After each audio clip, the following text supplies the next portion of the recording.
Hello, everybody. Great to be with you. On episode 4, we are lucky to be joined by a senior leader at the World Health Organization, Dr. Maria van Kerkhove. And I'm glad she's here because there's a lot that we need to talk about. We actually did some media last week for broadcast TV. And the fact is, you can't talk about much in 5 minutes. And so Maria is going to join us. And we're going to dive deeper into why the WHO matters to every single American across the country. It's an organization that does a lot for us, often behind the scenes, and often we don't really have enough time to talk about that. So that's why she's going to join us. Before she joins us, I just want to give you a sense of what we're trying to do here. This is episode 4 of a new health-focused podcast on all things healthcare and public health. We know we have a wide audience, all of you. We know that we want to be respectful and time efficient. Since all of your lives are very, very busy. And we want to make sure that we're doing something new here, not just redundant, which is why the caliber of guests and the entities that they represent is a signal for what this represents. We just had for episode 2, Dr. Bob Califf, the recent former FDA commissioner. He's a good friend and mentor. And we talked about the role of misinformation in our current just healthcare landscape and the work that he did at FDA to try to combat that. And really to keep up this momentum and to show you that your time is worth listening to this podcast, we're going to keep up the high caliber of guests and the entities that they represent here with Dr.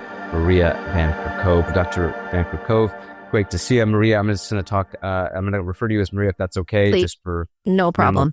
Well, Maria, thank you for joining us. And as a tee-up, I'd love to, if you could just give us, the audience, a little bit about your background at WHO and what your work's looked like over the last, especially during the pandemic. Well, thanks for having me. And I appreciate the time to have a chance to chat. I love podcasts, I have to say. I feel like it's the greatest opportunity to have a discussion and really not be forced to get them in these tiny little segments. But I'm Maria van Kerkhove. I'm an infectious disease epidemiologist here at WHO. I sit in headquarters in Geneva, Switzerland. We are an organization of thousands of individuals, 7,000 individuals. We work in regions and in countries in more than 150 countries. And the job that we do here and the job that I'm responsible for is to promote, provide, protect health. I sit in our health emergencies program, and I lead our Department of Epidemic and Pandemic Threat Management, which is essentially where we develop prevention control programs, evidence-based guidance, tools, materials to support countries to detect, prevent, respond to pathogens with epidemic and pandemic potential. And we deal with some of the nasty ones. So COVID, flu, RSV, which is particularly challenging for young kids and for older adults, but also orthopox viruses and the Mpox public health emergency that we're dealing with. We deal with high threat pathogens like Marburg and Ebola. We deal with arboviruses like dengue and chikungunya and Zika and Oropoucha and many of these types of threats. But not only the biological risks, we also look at laboratory biosafety, biosecurity. So looking at the unintentional potential release of these types of pathogens into the human population. And we also deal with the deliberate release. So working with many other UN agencies on a security side of things in case there were to be a deliberate release. And lastly, in my department, we deal with the landscape of medical countermeasures in terms of looking at access and benefits for diagnostics, therapeutics, and vaccines. Now, obviously, I work with tons and tons of people, and across the health emergencies program in WHO. But one of the things that I love the most, and I hope we could potentially get into, is that we are the secretariat of 194 member states, and we work with incredible experts in every single country. So the best minds coming together to combat the world's biggest health challenges. Maria, that was a lot there. And it reminds me of some of the conversations you and I have had in the lead up to last week and just our ongoing dialogues behind the scenes. It strikes me, I served 12 years in the U.S. Air Force, now in the reserves. And what I've realized is very few people, you can't get 100% of, say, all Americans to agree on anything. But I think very few people question the role of the military. And they understand it. They understand why it exists. It's not perfect. There's things that need reform. I can say this both as a voting American and also on the inside. Which strikes me, and when I hear you talk about what the WHO does during National Public Health Week last week, Maria joined us for a segment on Morning Joe. For those of you that may not have had a chance to check it out, please do. But, you talk about all these vital deliverables and the ways in which WHO makes the lives of every American better. And I'm wondering why it's even questioned. And I'm curious how when you are sitting with your fellow leaders at WHO, what's not getting through to a large segment of the American public about why WHO makes their lives better? I love this question because I think it's so practical. I mean, I'm an American as well, proud American. I'm also a very proud international civil servant, and to be working at WHO, working in what we call multilateralism, which just means working with lots of countries. I think we don't make the work that we do necessarily clear, necessarily accessible to individuals. I think about my own family. I'm from upstate New York, but my family lives in different parts of the US right now. And how does the work that we do globally resonate to someone sitting around the kitchen table? How does it resonate with parents? How does it resonate with people who are, caring for their children, wanting to make sure that they're safe, but also caring for older individuals, and not just health, but the context of education and paying the bills and filling up the gas tank and thinking of a secure future? We don't talk about health like we talk about security. We don't talk about health the way we talk about defense. Everybody invests in defense because we see the threat that's there, this hypothetical threat. Maybe not so hypothetical because we have wars that are happening right now. But health is a fundamental right. And much of what I do is prevention. Much of what I do doesn't make headlines because if you prevent an outbreak from happening, there's nothing to actually show for it. Now, we all went through COVID, and I was the COVID lead. As an American, I had a very significant leadership role. So proud to have had that incredible responsibility with Dr. Tedros and Dr. Mike Ryan, our Director General and the lead of our health emergencies program. Incredible men, incredible, dedicated people, but more so the people that we work with and we work for. We serve people to keep them safe. And when I was growing up, we didn't need to know about WHO because we had good health care. We had, we weren't worried about the interconnectedness so much that we need to deal with now. The pathogens that I deal with don't respect borders. They don't care about any background that you may have, your political affiliation, the color of your skin, how much money you have in the bank. And in the interconnected world that we live in, where something emerges on one side of the planet, it could be on the other side of the planet within 24 to 48 hours. So what WHO does, and this is not a perfect example, it's not a perfect similarity, but what US CDC does for the US, we try to do with every single country across the globe, whether it's improving surveillance, whether it's improving capacities for clinical care, whether it's developing evidence-based guidance to turn data and knowledge into practical advice for leaders, for doctors, for parents. And that matters at the kitchen table because just think of COVID. Take COVID as the example. How many people no longer sit at that kitchen table? That didn't have to happen. Certainly, we were going to have a pandemic because of this pathogen and how it spread and the immunity profile of the globe, but it didn't have to have the impact that it did. It didn't have to kill 20 million plus people. And the fact that we no longer have people at that kitchen table, maybe not at your immediate kitchen table, but certainly at that Thanksgiving table, or that Christmas table, whatever holiday table that you have where you bring people together. Sunday dinners were big in my Italian upbringing family. They're not there anymore. And what we do at WHO is we share information across every country as soon as we have it to have governments take decisions to keep their citizens safe.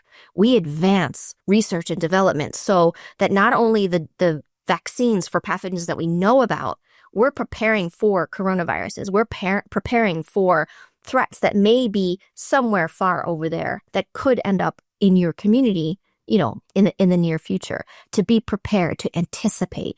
And we turn that science into action and into things that can protect you and your family. And you don't have to talk about it every day. You don't have to think about it every day. But people like me, people like you, people who work across institutions in every country do. And I think that's a privilege. I think that's actually a blessing because we love what we do. I love what I do. I don't know about you, Vin, but I feel so lucky to work in this field of work. I don't want a pandemic. I don't want the devastation that we dealt with before, but there's passion, there's dedication, and there's a willingness to be challenged constantly to do better. But WHO's work protects Americans. Our work protects you home and abroad. No true words have been spoken. And I will say, when we think about everything that you just said and the opportunity to be able to tell that story. I think the analogy to how we talk about defense is correct. And it's clear why that industry exists, why the military exists. And we recognize and acknowledge reform needs to happen, but nobody fundamentally questions the very existence of the U.S. military. And I think we do need to tell a better story. To that end, it feels like because that story isn't getting through, or that sort of the, why WHO exists, what it does for us, isn't getting through to everyone. I mean, I think it's getting through to a good number of people, but because it's not getting through, or there isn't that echo chamber necessarily as much, obviously politics have gotten in the way, misinformation's gotten in the way. We should get into that a little bit. I am wondering, what do we do about that? And so you had said we need to change the narrative. And let me ask a sort of a finer point, a finer question. It feels like a good number of people and sort of a sect of the American society is willing to say, you know what, we don't need it. We don't need an entity like it. We're going to be fine. Can you help explain what's at risk without the WHO? That there isn't an entity that exists that could just step in and do all the vital preventative work, and what that would mean for every family at the dinner table this evening. That there isn't sort of a plan B here. But I'm curious from your own vantage, how would you react to something like that? Oh, we just don't need it. If we didn't exist, it would need to be created.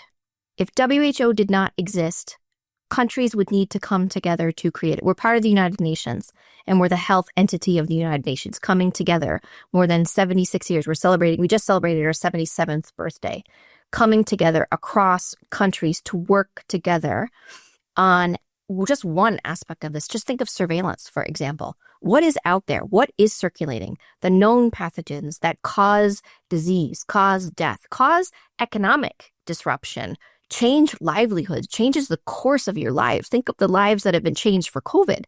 Businesses that closed. The biggest histories and wars were changed because of diseases that were spreading. What we do is we bring countries together to communicate under international law, the international health regulations, to rapidly share information within 24 hours of when there's the detection of certain types of pathogens. We, together with experts from around the world, do risk assessments to say, what does this mean for you? What is the actual potential that this could cause something really bad? And we warn the world. You don't have eyes and ears in every country. We do, in the sense, and I do not mean this from a detective surveillance point of view, but we have this type of reach in countries because we're working with the member states. We are the Secretariat of Government. We don't actually have any power to go into countries to do different things. And Sure. I think that's really a critical distinction, because people don't necessarily know what WHO does, or if they don't, they believe a lot of the misrepresentation and misinformation about us. Countries have sovereign rights. We don't go in and tell anyone what to do. What we do is we develop evidence-based guidance, take the best information to prevent this infection from spreading, or to prevent this infection from turning into a deadly disease, do the following. But we work with governments, we work with medical ministries of health, and actually other sectors as well, to turn that evidence-based guidance into policy, which obviously there's a lot of other factors, economic factors and political factors, acceptance, trust in governments to work with countries to do that. The world needs, we actually often say, we're not just WHO, we're not just the World Health Organization, we're the world's health organization. And I think that helps, to say that we are here. Our only job is to keep people safe. We have no other motivation. I just want to say one other thing, Vin, is the budget. We mentioned defense. Our budget at WHO is less than one hospital in one city in one high-income country. Less than one hospital in New York City, for example. And so it's not a lot of money. And a lot of people think that the U.S. gives us huge amounts of money, and they do, through assessed contributions, which are dues member states pay, but also in a lot of voluntary contribution, which can change.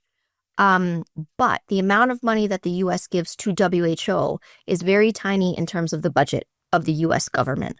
And in fact, one of the biggest challenges that right now is not only the change to WHO, but to global health. And you and I talked about this before, the cuts in funding from the US to global programs, impacting more than 50 countries right now. USAID not in operation.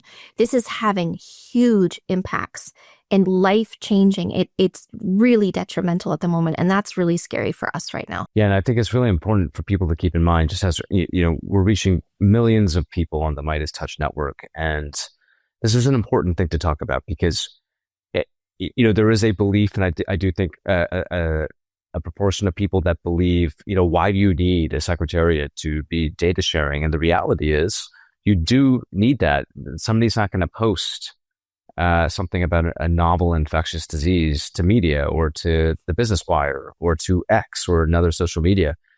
I want to ask you a question on that. If the WHO did not have its central role in health information convening, data sharing, I know you guys are working on a new set of pandemic negotiations, which I'd like you to talk about if you can. But if you didn't exist to do something fundamental like that, it's not like a country somewhere in the world would, if they saw something concerning, would necessarily be compelled to share it and provide that information to the global populace. But curious your reaction to that. Well, no one country could do this alone.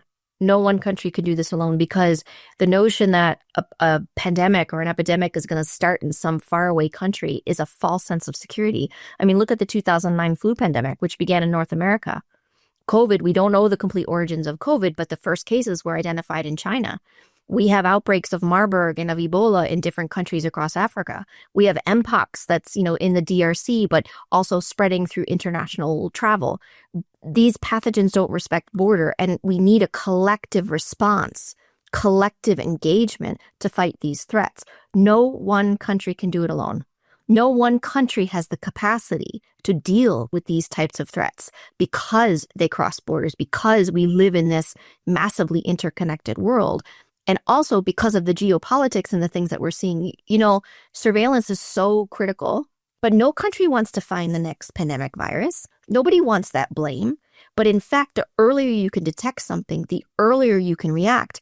If you're actually working on prevention and building those capacities, sustaining those capacities, many of which were massively improved during COVID, you have a better chance of actually preventing that spillover event or that breach in, turning into infecting humans to turn into an outbreak, to turn into an epidemic, to turn into a pandemic.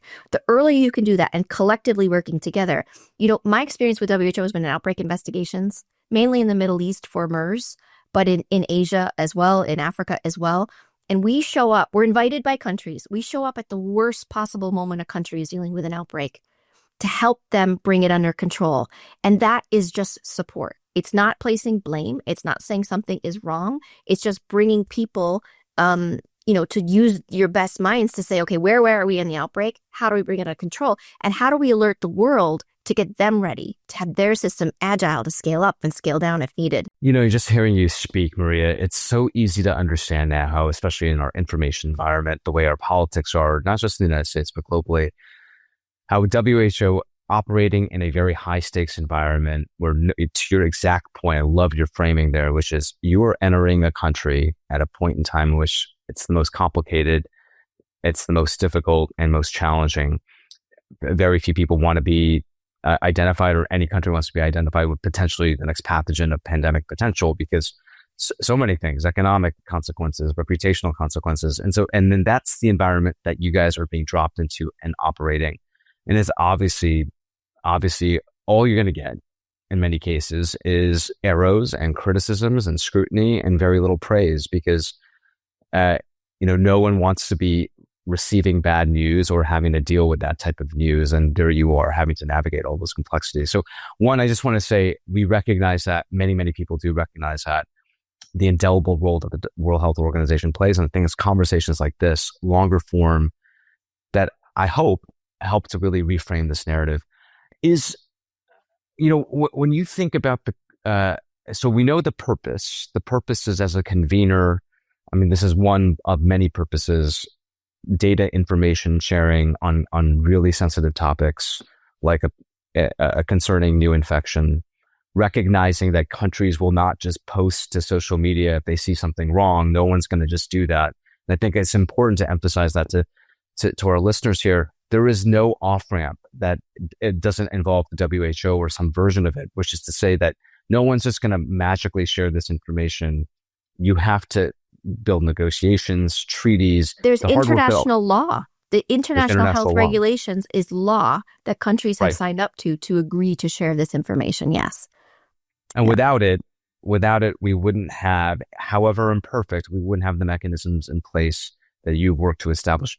Can you talk about, I know you're working on some new efforts here in light of COVID, lessons learned. Wondering if you can talk to us about how you're thinking about optimizing that, recognizing some of the criticism, some of the scrutiny that that WHO has received in the last few years. Yeah, I mean, criticism is not a bad thing. I mean, criticism for me, unfair criticism, I have a problem with, but criticism that pushes us and drives us to do more. I mean, that's why we're here. We think every day, what can we be doing better? What can we be doing more? And I have to say, you know, at WHO, for me in particular, I don't have to work here. I want to work here. Like, I want to be part of, I've drunk the Kool-Aid. I believe wholeheartedly in what we're trying to do and wanting to make it better. And so many of my colleagues want to do the same, including our Director General, including Mike Ryan. But there is criticisms of us. I mean, one of the things learning, and we're criticized of this, of like not acting fast enough. I mean, one of the lessons you learn every single time is to act fast. And I have to say, you know, this is one of the criticisms I find the most strange. Could we have done more? Absolutely. Could we have done better? Absolutely. There's no other answer to that question. But in terms of acting fast, what we were able to do is from that first instance of this cluster of pneumonia of unknown etiology, we activated what we call our emergency response framework. We do this for every outbreak, whether it's a big signal or it's a small signal. We knew right away something was wrong. A cluster of 27, no health workers involved. We didn't know the cause in a country that has very strong lab surveillance, meaning it's not flu, it's not MERS, it's not SARS, it's not adenovirus, it's not Legionella, it's not, right? What is it? I immediately thought coronavirus because that's my background, but that's just, you know, but immediately red flags. We set up an incident management team. We informed our member states through our closed system. And then we informed publicly. We issued a package of guidance, technical guidance within 2 weeks. The 9th of January to the 12th of January issued guidance. The sequence was shared around the 9th, 10th, 11th, depending on the day, depending on the, you know, the source of that. But the first PCR test was actually, the protocol was published on the 13th of January. And we started activating our systems. And we started warning the world. Now, the thing where I think we can improve, and I think this is coming through with the updated and amended international health regulations, and certainly from the pandemic accord that is being discussed, is the warnings that we can issue, how loud that actual alarm is and how serious people take that. I mean, people arguably did not wake up to COVID until Lombardy was hit. Because it was some unknown pathogen in some faraway country. When Lombardy was hit, it was significant. When New York was hit, really people started to wake up and think, oh my gosh, this is here. And the hubris that we had of like, we could handle this. I talk to health workers all over, and you know this, you've treated patients, right? That anticipation of waiting for patients to arrive. So acting fast is one huge one. A second one is around using science as a foundation, but it's not the only important element, right? Data and knowledge and evidence is evidence-based guidance is very different than policies that are set. And policies take into consideration so many other things, not let alone availability of the material that you actually need to have that intervention, but the acceptability of people, the trust of communities. Communities, you know, outbreaks begin and end in communities, but communities can actually prevent those outbreaks from happening in the first place. When are we going to learn? And I've learned a ton on communication. I mean, you know, what we say, how we say it. I've not trained in risk communication. I'm not trained in communication, but my goal always to say what we know, what we don't know, what we're doing to find out, and what it means for you. But I think trying to correct, coming out there all the time, and even when we make mistakes, and we've made mistakes, and I've made mistakes, to correct the record and say science is a process. Science evolves, and therefore your evidence and your advice needs to evolve. But, you know, we never issued mandates. Never. And one of the things we hear all the time as a criticism is we didn't issue advice on masks fast enough. But in fact, in January, we advised anyone who was sick to be wearing a mask anyone who was caring for an individual who was sick to wear a mask. Obviously, that changed over time. We were the first organization to issue guidance on how to make a 3-layer mask, and not just wear, a bandana or a piece of fabric. And you have to remember supply. Could we have communicated that better? Absolutely. Really. I mean, that's where you draw lessons of how we could have said what we said and when. But that's where we need to learn. But we never issued mandates. We never said lockdown. What we were trying to do was to apply a layered approach, a tiered approach, so that businesses could keep open. And countries went into lockdown and different levels of lockdown because they had to, because they were overwhelmed, and the healthcare system was absolutely overwhelmed. And you remember that. And the things that strike me the most, the things that keep me up at night, that give me chills every time, are the refrigerated trucks, are the fire pyres in India. And did you ever see, Vin, this image from Brazil where there were people dying in ICU, and there was a glove filled with warm water, and they put the glove in the hand of an individual dying in ICU so that they didn't die alone? That's the level that we were dealing with. And so everything that propels us, everything that's being negotiated in this pandemic accord, is about not just a handshake to say, oh, gee, we should do better. We have to do better. And if I wasn't on a podcast, I'd probably use some colorful language, but we have to do better. It didn't have to be this bad. And the next one doesn't have to be as bad as COVID.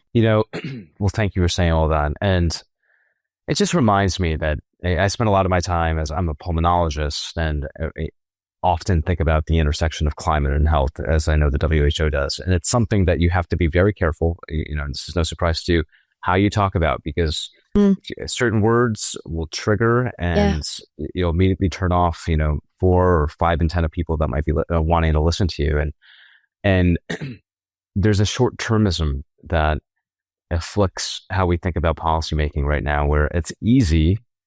The easy button is to say, we didn't like something about some entity or some response, we're just going to say, let's shut it down or let's tear it down.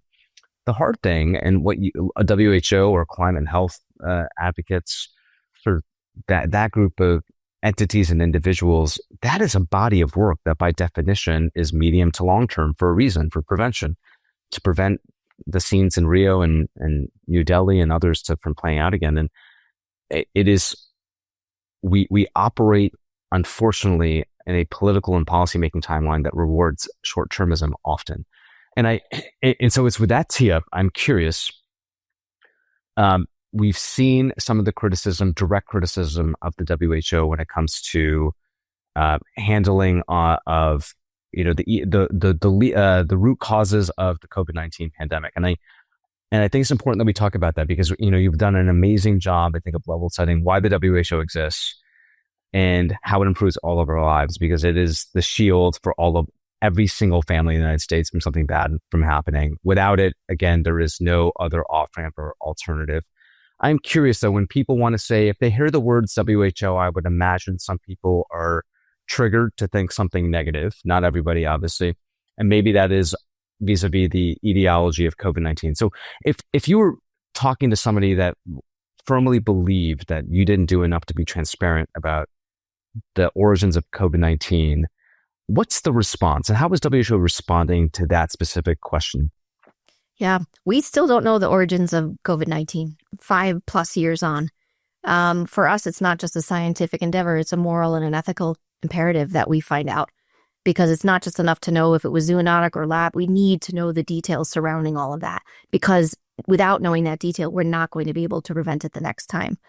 I think for us, there's a couple of elements to this. One is the early days of COVID and how people saw us. And if we were, I hear a lot, you're in China's pocket, but for a while we were in America's pocket. And so you kind of can't win on that side of things. We did not have the information that we needed early on from China. That's a fact. We've been very vocal about it. And I think I hear some people use that when they want to, and others just say, we just believed everything that they said. But as an organization, as scientists, you already think there's human-to-human transmission. You already know that it's probably bigger than what's actually being reported. And so we acted already as if that were happening. I think on the origin side of thing, this is extremely frustrating for me. I fully believe that much more information is actually out there that has not been shared with us about how this pandemic began. And we had several missions. I was part of a mission that went to China in February 2020, one of the earliest groups that were in there of actually looking at. And in fact, in many parts of the country in China, the cases were coming down. It was pretty incredible. Learning was the first time we got information out of the country to say what was happening. It was the first time we knew people could be infectious before they tested positive. I mean, or developed symptoms, excuse me. It's incredible, right? And the origins is unknown.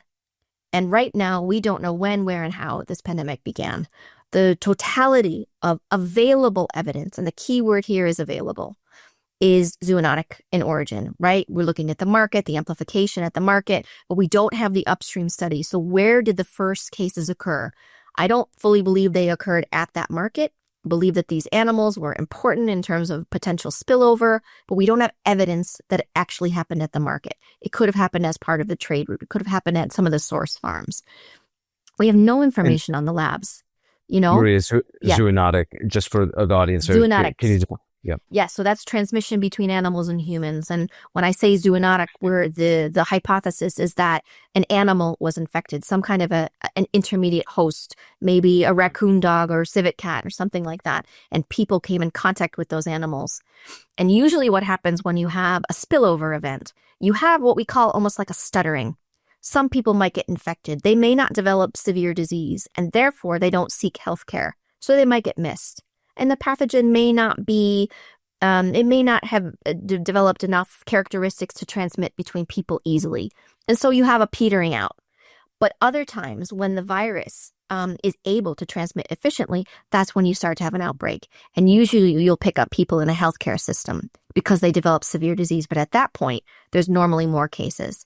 Now, the other hypothesis is that there was a breach in biosafety, biosecurity. It leaked from a lab. This is the lab leak hypothesis. Not an intentional release, but that either the Wuhan Institute of Virology or the CDC lab that was in Wuhan, the China Centers for Disease Control lab in Wuhan, was working with similar viruses. The virus infected someone working in that lab, and then the outbreak began. The problem is that China has not been forthcoming. They have not collaborated with, they have not communicated with us to the ability that we believe that they could. And the frustration that I have at WHO is we cannot force a country to tell us. We cannot force a country to work with us. We couldn't do this with the US.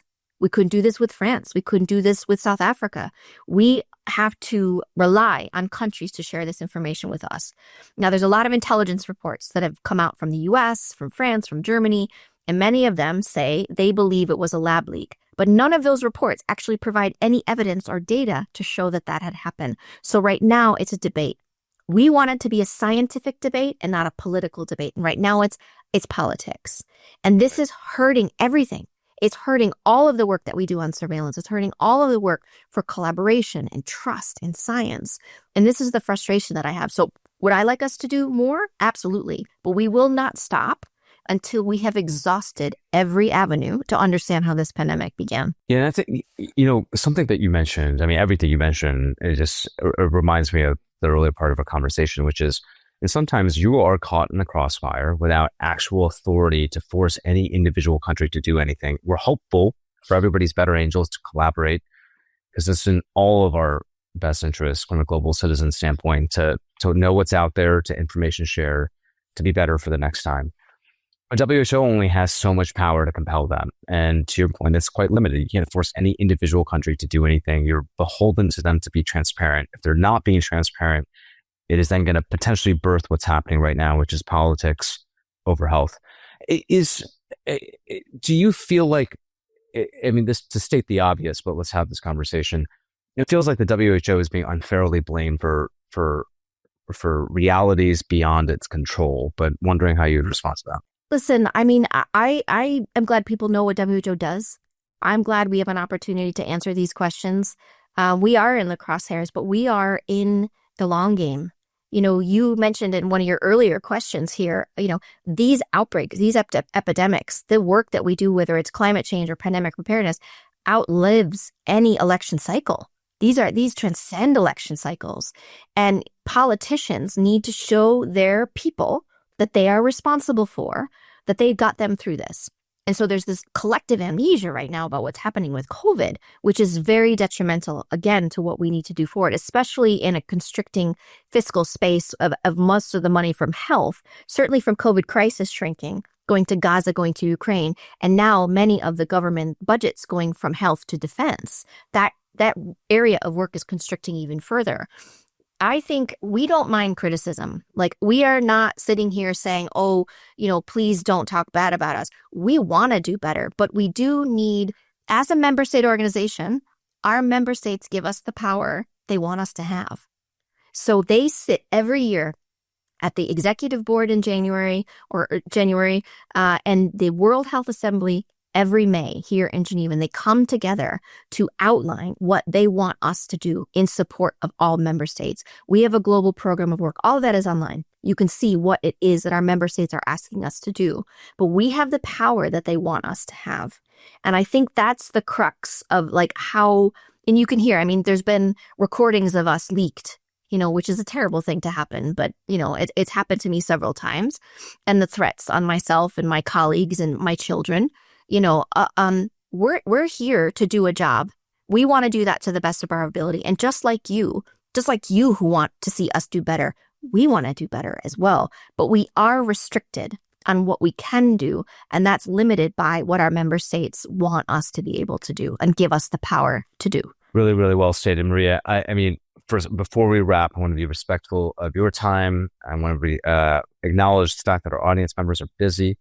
And I've loved this conversation. I think, frankly, I've learned a lot in this conversation that, again, it's not amenable to a 3 to 5 minute media segment or something even shorter or a headline.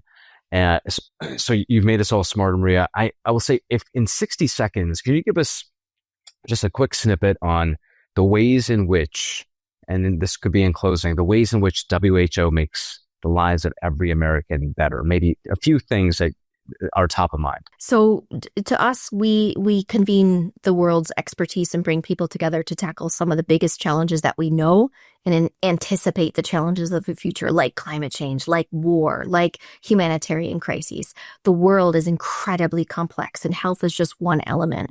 What we do is we bring people together to make sure that information is shared. There's a democratizing of that information. There's a transparency of that information to be able to prevent bad things from happening. And here we're talking about outbreaks and epidemics. And when they do happen, when we can't prevent them, because we can't prevent everything, that we mitigate their impact. And that impacts the lives, the livelihoods, the mental health, the well-being of children, of families, of communities, globally, because the pathogens that we deal with don't respect borders. And so when anyone is at risk, everyone is at risk. And so WHO managing this type of work and working together with people around the world keeps people safer. Even if we didn't exist, the world would have to create us. Love that, Maria. And with that, I'm gonna give everybody their time back. Maria Van Kerkhove, Dr. Maria Van Kerkhove, thank you for your time today. Hope this is the first of many conversations, but thank you for all your work. Thank you so much for having me. Can't get enough Meidas? Check out the Meidas Plus Substack for ad-free articles, reports, podcasts, daily recaps from Ron Filipkowski, and more. Sign up for free now at MeidasPlus.com.